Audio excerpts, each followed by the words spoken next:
To integrate a pump circuit with the DDC-60 door control board, which typically operates using open-close power signals on the K3 and K5 outputs, the system must be properly reconfigured.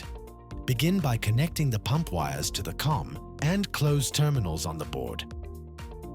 Polarity is important in this setup. If the pump does not activate after the connection is made, reverse the positive plus and negative minus leads. After wiring, enter the Settings menu and navigate to Socket Settings. Here, disable the Open function as it is not required for pump operation. Then proceed to the S1, S2, S3, and S4 sections.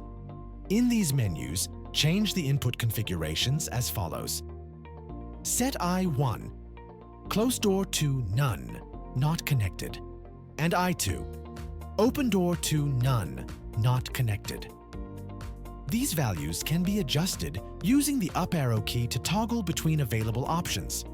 Once all settings have been updated accordingly, the pump circuit will be active and fully functional within the DDC-60 control system.